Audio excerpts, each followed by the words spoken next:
All right, guys, today is Wednesday, January 10th, 2024. Almost said 23.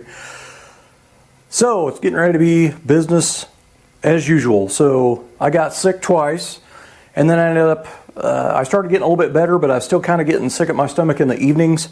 That happened for like 4 days. But I ended up just not doing anything for a week. I just took a week off to, heal up or whatever, be lazy, whatever you want to call it. I didn't do anything. So it's rained and it snowed. It rained yesterday and rained and snowed the day before.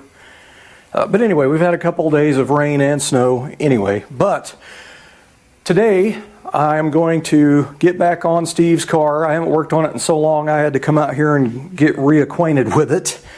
And I thought I was further along than I was, but I'm not. So anyway, I've got some more stuff to do on the inside of the trunk, and then I've got to get underneath and do a bunch of work under there. There's a lot of work left underneath the car. It's going to suck, man. So that is going to be the plan. Now, I've got to quit. I'm only going to work on this for a few hours, and then I've got to go out and I've got to fix that antifreeze leak on my truck. It has gotten worse. I drove to the store, a grocery store, and on the way back, I could smell antifreeze a lot worse than usual. I actually was thinking my heater core might have went, and then I got home and it's got a puddle underneath it. So I'm going to work a few hours on this, and then I'm going to go out and work on my truck and try to replace that water neck gasket. So I've got a gasket here, and I bought a tube of sealer, so I'm going to try to get that repaired. And I'll have to drain the antifreeze, not all of it, but a lot of it, to get the level low enough to pull the water neck off without making a huge mess. Then I get started up and put more in there, and I didn't get more antifreeze, so I hope there's enough. Probably not, but I may have some in my cabin over there, I don't know. But anyway, I got to do that today, so I'm only going to work a few hours today. Now tomorrow, it's supposed to be 57, I think, or 58 for the high Thursday. So what I'm going to plan on doing is working on Steve's car all day Thursday, and hopefully get all this trunk stuff done. That is the goal. Hopefully I can get that done. So anyway, so I got, let's see, where I left off, I put some straps in here and plug welded them to the floor, and that is to make sure that that battery box / cooler sets straight and it's not, cocked sideways like it was before, because this is higher than this. So the thing when I set it up before was angling down. So now when you set it in there, it sets level, but I still got to grind my plug welds down here. And then I got to put those plates on here. But I can't put the plates on until I finish the work underneath, because in case when I'm welding it blows out or something, I don't want a big mess underneath the plate. So I want to leave the plate off so I have access to the top as well in case I blow a hole and I can, get up here and weld it. I hate welding underneath. It always makes a mess, burns up my clothes, and I don't like it. So I got my grinding mask out there so I can grind welds underneath the car. There's a ton of them. I love these things. It's a full face mask, and it's for grinding and that type of stuff. I bought this years ago. I haven't even used it a whole lot. But what I didn't do is put it in a bag or a t-shirt or something, or even a little trash bag or something. And it ended up hanging up like this, so on that side it got all kinds of paint overspray on the lens. So I pulled the lens off, and I used this air sander, grinder, whatever you want to call it, with a foam pad, and I used Mother's Mag and aluminum polish, and I got it pretty nice. You can buy new lenses, but I would have to wait for it to come in, and I don't want to do all that crap, and I really don't want to spend the money on it when I can just polish that one, so that's what I did. But this is a great alternative for when you're grinding, upside down, so you don't get that stuff all in your face. But I'm not looking forward to it. Anyway, underneath, I've got to put these tabs here on. I still have another one I have to go remove from the 56. This is a gas tank support strap, and I need to remove this one. I got to drill the spot welds out of it and clean it up, and then shoot it with weld through primer, and then I got to weld them, 2 of them, on the bottom of the trunk back here. So there's also 2 things in the front. I guess I can show you. I've got my cardboard mats out here. All right, so those brackets go, I think, right here. One there, and there'll be one that goes here. So anyway, you can see everywhere that I did some welding. It's burned down through, so I've got to go in and grind all this stuff down. And most likely there's going to be some pinholes that you can see light through, and I'm going to have to go back and hit those and grind again. So it sucks. It's a big amount of work, but it was worth it getting all this structure, stiffened back up and all straightened back out. And then I got a really good spare tire delete piece in there, but I got to go in and I got to weld where I screwed it in there. I've got to weld all that stuff from this bottom side. But I got a lot of stuff to do. I got to weld 2 brackets on, and then there's these 2 brackets up here. Get the light. So there's 2 of these, one there and one there. This is your forward support brackets for your gas tank, and your strap actually kicks into the back here. There are 2 gas tank straps. It's imperative that I get these in the proper location, but when they flipped the leaf springs, they moved all this stuff over. These are supposed to be mounted on these runners right here.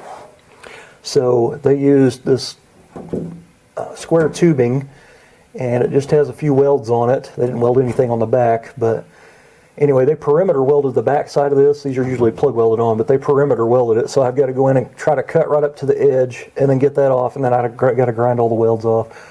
But it's going to be a big amount of work because I got to put these in here.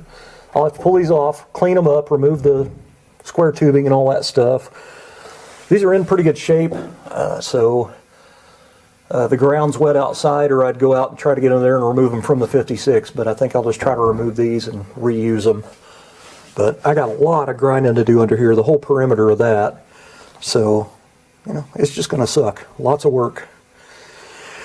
And then I gotta get under here and clean all this metal up real good, and I'm gonna use a nylon cut brush.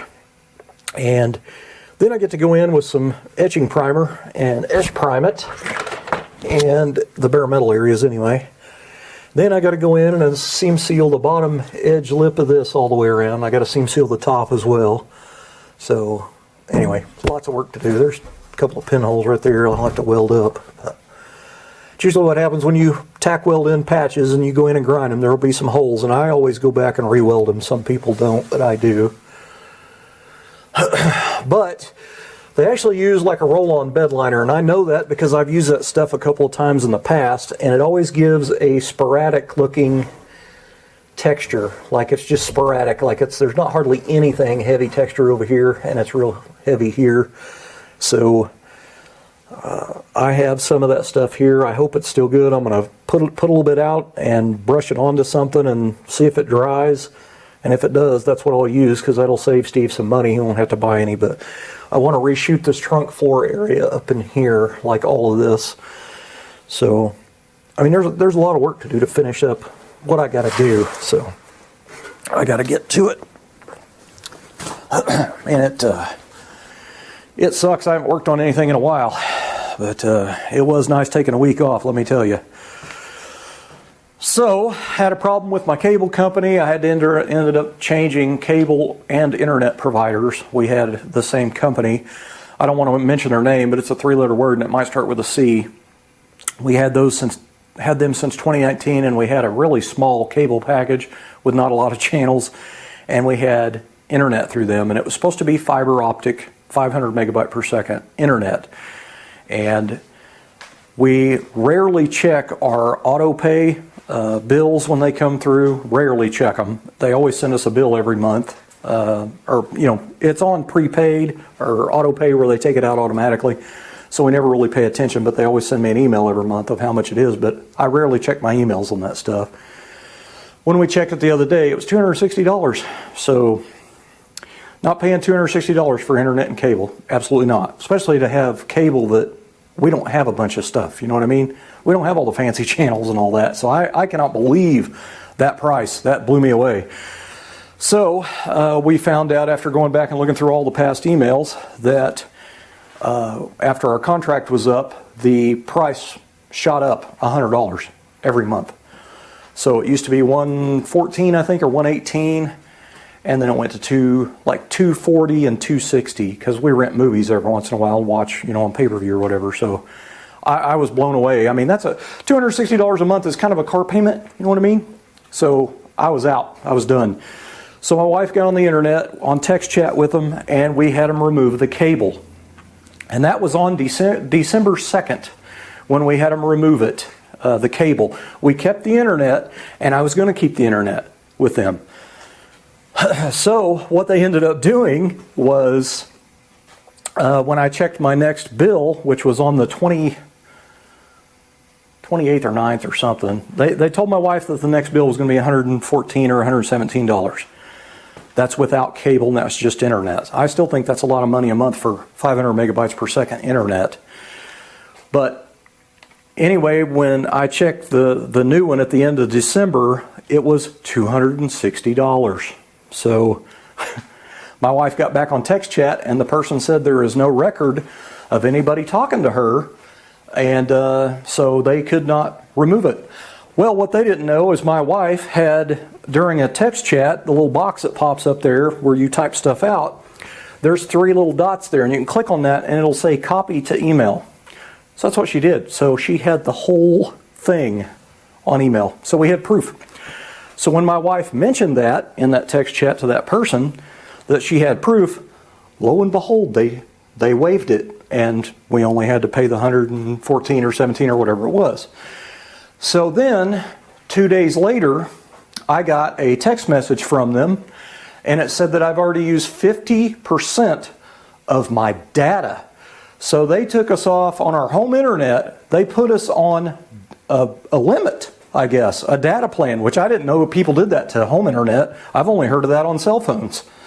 So at that point, I was done with these people. So I went over to AT&T store and talked to a lady. They just recently got fiber optic here in our housing addition. That's why we went to the other company before in 2019. Which I will say, when they put the cable in, I have a long backyard, and the power pole is on the other side of a creek from me. So there's a pretty good distance back there to that pole. They left the wire going to our house from that pole across a creek for a year. And I called them many times complaining, because I had to move it every time I had to mow. So when they did come out and bury the cable, it didn't take them 15 or 20 minutes to bury it. So I was really, really mad over that deal. And of course they didn't, you know, take any money off or anything like that. But anyway, I went to AT&T because they recently got fiber in our housing addition, and found out I can get a gig of internet for $80 a month with no contract. And it's capped. So I was like, it sounds good to me. When do we start? And she got on the computer and sent the technician out at 8 o'clock the next morning. So now I am on AT&T with a gig of real fiber optic. The installer informed me that the other company, when they installed my fiber, they installed it to the power pole way out in my backyard across the creek, actually on the other neighbor's edge of their spot over there. It's fiber at the pole, but the rest of it's just old copper coax all the way up to the back of the house and inside and everything. So we didn't even really have fiber. Ain't that something? So now I have fiber all the way to the modem in the house. Interesting stuff. So in case you are thinking about dropping your cable provider and keeping the internet, keep in mind they may try to charge you a data limit, which I didn't know was a thing for a house, but whatever. So my wife called them, dropped their service. Apparently they didn't like it, because now I have to drive up to Owasso, Oklahoma, and take them their modem within 10 days, or they're going to charge me for it. The modem is from 2019. I can't imagine them reissuing that. So, but whatever. If it's going to get me out from under them, that's fine. The only thing they told us to bring was the modem, but I'm taking the cable box too, because I'm not going to drive all the way over there to find out that I should have brought the cable box too. So, not a fun experience to tell you straight up. It just sucks, man. But anyway, that's pretty much what's been going on, is nothing other than internet crap. So, battery died in the GoPro. So, I don't even know where I let off at, but Anyway, the plan for today is I'm going to work a few hours on Steve's car, and then I'm going to knock off of it and go out and work on my truck, get that water neck sealed. It's just getting worse and worse and worse. I drove to the grocery store the other day and it left a puddle, so it's time to fix it, you know what I mean? Or I'm going to end up blowing a head gasket, and I don't want to do that. So anyway, then tomorrow it's supposed to be really nice, Thursday, so I'm going to try to work all day on this. Now I'm not going to be able to recoat.